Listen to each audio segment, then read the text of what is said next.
Imagine a civilization, one of the world's very first, that built sprawling, meticulously planned cities with advanced sanitation systems, all while the pyramids of Egypt were still under construction. This wasn't a myth. This was the Indus Valley Civilization, a society so ahead of its time that it continues to baffle and fascinate archaeologists today. For thousands of years, its existence was a complete mystery, buried beneath layers of earth and time. It wasn't until the 1920s, when railway construction in modern-day Pakistan unearthed peculiar, beautifully carved soapstone seals, that the world got its first clue. These weren't just random artifacts. They were keys to a lost world. This discovery triggered one of the most exciting archaeological quests of the 20th century, leading to the unearthing of two massive cities, Harappa and Mohenjo-Daro. These weren't your typical ancient settlements. They were masterpieces of urban planning. Picture this: streets laid out in a perfect grid system, houses built with standardized oven-baked bricks, and a complex network of covered drains and water management systems that would put some modern cities to shame. Almost every home in Mohenjo-Daro had its own private bathroom and a connection to a sophisticated drainage network. Think about that for a second. We're talking about a society that prioritized public health and hygiene over 4,500 years ago. At the heart of Mohenjo-Daro lies the Great Bath, a massive, watertight structure that likely served a ceremonial or ritualistic purpose. Imagine the community gathering here, the water shimmering under the sun. It speaks volumes about their social organization and shared beliefs. They also built enormous granaries, suggesting a highly organized system for collecting and distributing food, essential for supporting a large urban population. This wasn't a haphazard collection of huts. It was a well-oiled machine of a civilization. But who were these people? What did they believe? This is where the mystery deepens.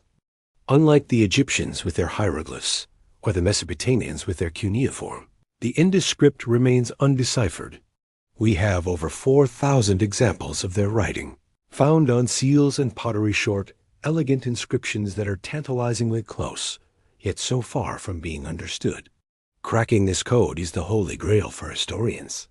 It's like finding a library full of locked books, each one holding the secrets to their politics, religion, and daily lives.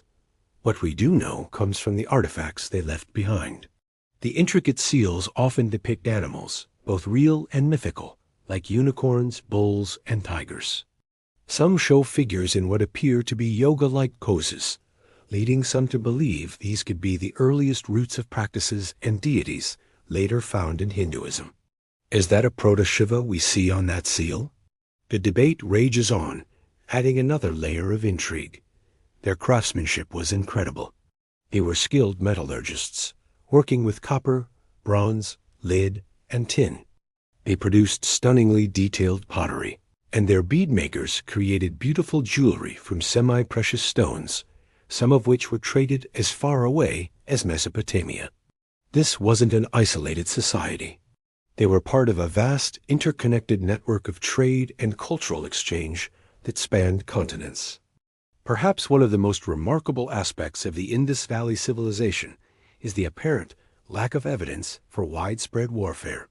While other ancient cultures built massive fortifications and glorified their kings and warriors in art, the Indus people seemed different. We find no grand palaces, no monumental temples to glorify rulers, and very few weapons. The cities feel egalitarian, peaceful, almost utopian. Was it a society ruled by priests, or perhaps a council of merchants?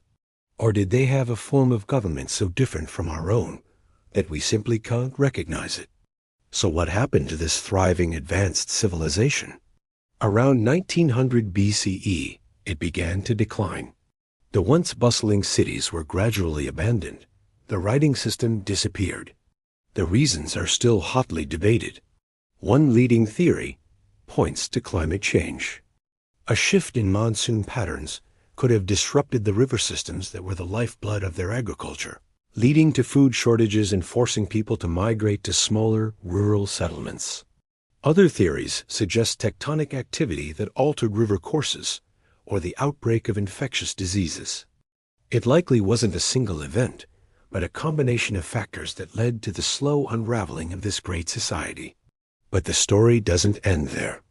The legacy of the Indus Valley Civilization didn't just vanish. It transformed. Many of its cultural threads, from agricultural practices and trade networks to artistic motifs and possibly even early religious concepts, were woven into the fabric of the later cultures that emerged in the Indian subcontinent. It's a foundational layer of South Asian history, a silent ancestor whose influence can still be felt today. The Indus Valley Civilization reminds us that there is still so much we do and know about our own past. It challenges our ideas about what it means to be advanced and shows us that a peaceful, well-organized society was possible thousands of years ago. Every new excavation brings us closer to understanding these remarkable people and their lost world. The mystery of the Indus Valley is a puzzle with thousands of pieces, and we've only just begun to put them together. Thanks for joining us on this journey back in time. If you're as fascinated by these ancient mysteries as we are, make sure to like this video and subscribe for more deep dives into history. Let us know in the comments what part of the Indus Valley story amazes you the most. See you next time.